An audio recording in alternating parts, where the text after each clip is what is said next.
Одна из самых больших арен республики. Здесь играет Акбарс, здесь дают концерты артисты мировой величины. В эти выходные площадку заняли дети, и здесь царила настоящая новогодняя атмосфера. 8,5 тысяч ребят смотрели праздничное представление. Главный герой сказки – мальчик Ваня. Он перестал верить в Деда Мороза и пытается испортить праздник всем родным. Разбивает звезду для новогодней елки. За это его превращают в игрушки, и он с медведем отправляется в путешествие за осколками сломанного украшения. Помогут ли ожившие елочные игрушки вернуть ему веру в чудо? В зале самые активные и талантливые дети со всего Татарстана. Ребят в самом начале представления поздравил Рустам Минниханов. Он подчеркнул их силу в способности мыслить свободно, предлагать нестандартные решения. Дорогие друзья, желаю вам найти себя, свое место в жизни.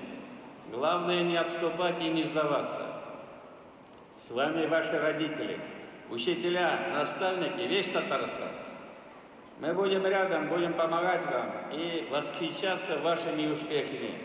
Будем работать для вас и вместе с вами для России. Уже несколько лет президент лично встречается с победителями чемпионатов и международных соревнований, юными руководителями общественных организаций и активистами в сфере молодежной политики. За новогодним столом говорили о достижениях ребят. Модератор беседы с президентом, ведущий телеканала Шаян ТВ Анвар Хайрдинов.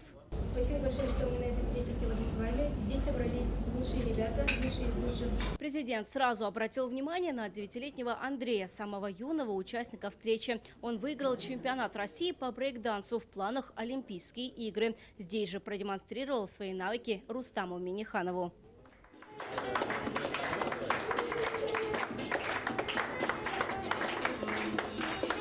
Я буду гордиться, что знаю такого крутого парня. Настоящим героем года стал 13-летний Ренат из Кукмарского района. Он спас из горящего дома 3 младших сестер. Вот герой, да? Один бы убежал, плакал бы, да? На самом деле и взрослые люди теряются. Рустам Минниханов пожелал всем ребятам успехов в учебе и их любимом деле. Президент был очень добр, рассказывал нам про себя, про нас, давал советы и наставления. Мне это очень понравилось. Среди приглашенных на республиканскую елку больше 2000 ребят из семей мобилизованных татарстанцев. Ранил ученик кадетской школы. Признается, новогоднее представление завораживает. Я в школе самый активный, учусь хорошо, хорошие оценки, конкурсов участвую разных. В аудитории зала присутствует более 2000 детей из семей граждан, которые мобилизованы сегодня. Это ребята с 5 по 11 класс. Главная тема – это, безусловно, тема семейных ценностей. Главная тема – это взаимопомощи, заботе о близким. Поэтому и волонтеры мы видели различные движения, звучали, которые помогают ребятам в самореализации. Так на сцене появляются снеговики, которые рассказывают о волонтерских и общественных движениях Татарстана. Оживает игрушка из бабушкиной шкатулки балерина. Под куполом Татнефть-арены выступают воздушные гимнасты. И вот они, главные герои Нового года – Дед Мороз и Снегурочка. Представление на русском и татарском языках.